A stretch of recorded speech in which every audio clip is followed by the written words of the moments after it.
አላችሁ እንዴት ናችሁ? ሁሉ ሰላም ነው? ዛሬ አንድ መልእክት ይያለሁ። ለማን? ለሴቶች እህቶቻችን፣ ለሚስቶቻችን። ምን አይነት መልእክት? አትወፍሩ፣ ውፍረት ቀንሱ። ለምን አትሉም እንዴ? ስትወፍሩ ብዙ አይመስጥም አይሞድድም ይላሉ። እነማን? ወንዶች። ለማንኛውም ግን በውፍረት ምክንያት የተፈጠረውን ታሪክ ተመልከቱ። አብረን እንይና ወይ እንዘን ወይ ደግሞ ፈታ እንበል። ተመልከቱልኝ።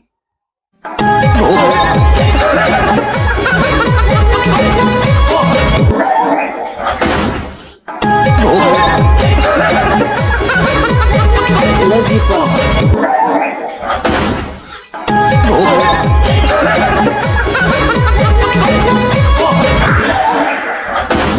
ግን ተርፋለች።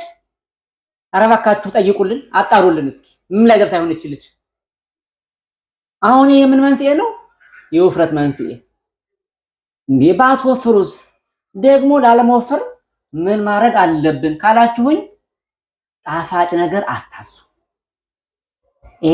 ኬክ ነገር፣ ጣፋጭ ነገር፣ ምን ነገር ምናምን አለ አይደል? ይሄ ብዙ የሚሰለቀጡ ነገሮች እነሱ ቀንሱ። ጥሩ አይደለም እንዴ? አያችሁ ልጅቷ ምን እንደሆነች ስታሳዝን። አልጋውን ሰበረችው፣ ጭራሽ ይዛ ወረደች። ለዚህ ነው እኮ እህቶቻችን አትወፍሩ፣ ጥሩ አይደለም፣ አይጠቅምም። ለነገሩ ውፍረት ለሴትም ብቻ አይደለም፣ ለወንዶችም ቢሆን ውፍረት አይመከርም። እንደኔ ሸንቀጥ በሉ እስኪ፣ እንደኔ ቆፍጠን ቀጠን ሰከን በሉ ወንዶች። እየሰማችሁ ነው? ምን ይሄ ብቻ? አረ ደግሞ ሌላም ጉድ አለ፣ ደግሞ ሌላ ጉድ። ተመልከቱልኝ፣ ተመልከቱ፣ ዝም ብላችሁ ኖ። ይሄ ደግሞ ሌላ ነው።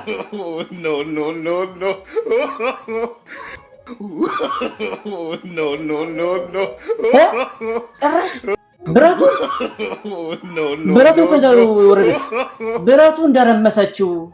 በስመ አብ ወወልድ ወመንፈስ ቅዱስ። እስኪ ኧረ ደግሜ ልየው።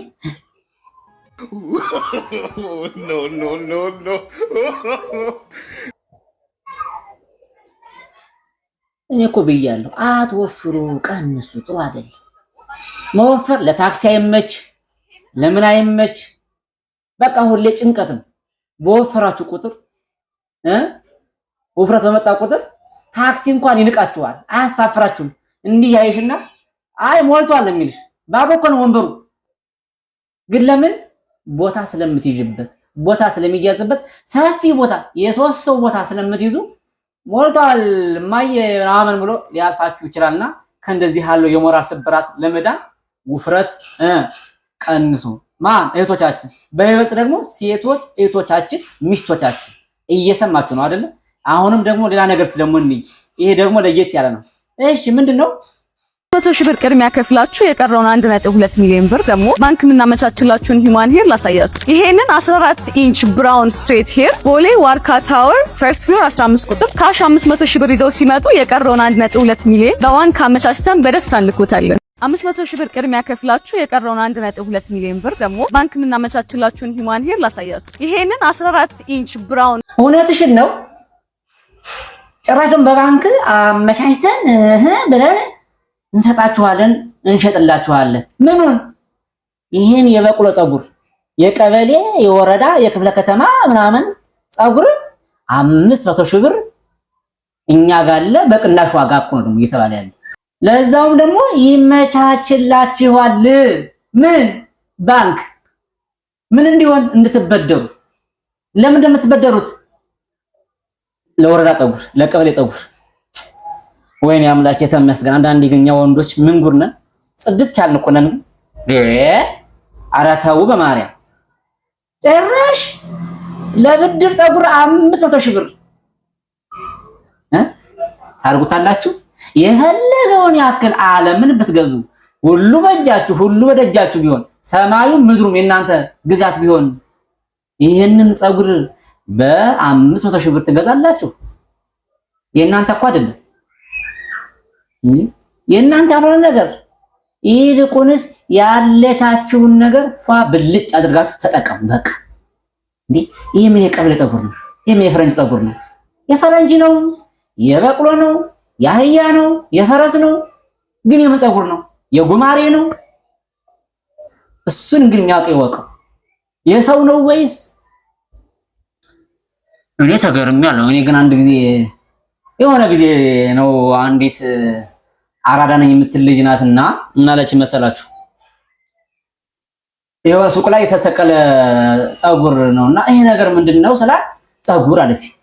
ምንም ይሆን ስላት የሚሸጥ ነው። ለማን? ለሴቶች።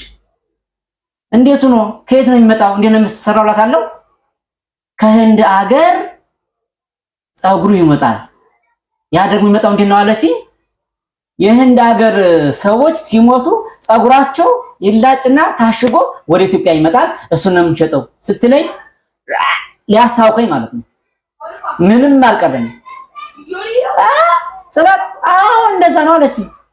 ግን ያለችው ነገር እውነት ይሁን ውሸት ይሁን አላውቅም። ግን እንደዚህ ተብያ ቃለው ነው እንዴ? ግን ይሄ ፀጉር የሞተ ሰው ፀጉር ነው እንዴ? ህንድ ሀገር የሞቱ እህቶችን ፀጉር ነው እንዴ የምትገዙት አሉኝ። እኔ እንግዲህ ያው የሰማሁትን ነው ልንገራችሁ ብዬ ነው። እና እንደዚህ ያለ ነገር ማለት ለማንኛውም ያስታውቃል። በጌታ ስም እኔ እንኳን ሚስቴ ፀጉሯ ዞማዬ ነው፣ ዞማዋ ነው። ተመስገን አምላክ።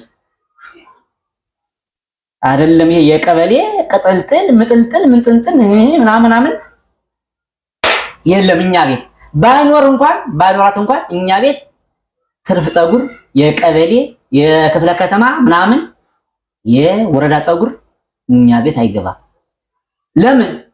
ሰውየው ዜማ ነው እንዴ? ሰው ባለው ነገር ይኮራል እንጂ በሌለው ነገር በተውሶ ነገር ደግሞ መንገድ ላይ ንፋስ ለሚወስደው ነገር እንዴት ነው 500 ሺህ ብር አውጥተን የምንገዛው? ማለቴ አውጥታችሁ የምገዙት ሼም የሚባል ነገር እኮ አለ እንደሰማሁት ከሆነ 500 ሺህ ብር ለቀበሌ ፀጉር ገንዘብ ምን ያክል ቢረክስ ነው ግን ጎበዝ? አረ እየተሳሰብን እንዴ? አረ እየተግባባን 500 ሺህ ብር ለአርቲፊሻል ፀጉር እኔ አይደለሁም ያልኩት። ይኸው ልጅቷ አለች። ለዛውም ብድርና መቻቻለን በባንክ ቤት ኑ ቶሎ። ወይኔ ለካ ሰውዬው ወዶ አይደለም። በየኮሜንቱ አንዳንድ ሳይ ወይኔ በላቸው የሚል ሰው አለ። ለካ ተቸግሮ ነው። ወይኔ በላቸው ማለት ነበር። እውነቴን ነው ማርያም። ውይ ገንዘብን በዚህ ደረጃ ብርን በዚህ ደረጃ ስንት ላብ ወጥቶበት ስንት አጥንት ተከስክሶበት ስንት ድካም ወጥቶበት እንዳልተገኘ ለማይረባ ነገር 500 ሺህ ብር ለአርቲፊሻል ፀጉር 500 ሺህ ብር ይቻላል እንዴ? አረ እንደዛ ከምታርጉስ ለኔ አበድሩ ልስራበት። ትንሽ ልነግር እስኪ ልለወጥ አዎ ልስራበት። ይሄን ፀጉር ከሚገዙበት ለኔ አበድሩኝና እኔ ተፍተፍ ብዬ ተወሰነ ጊዜ እመልስላችኋለሁ። አሁን እምላችሁ ሰላም ቆዩ።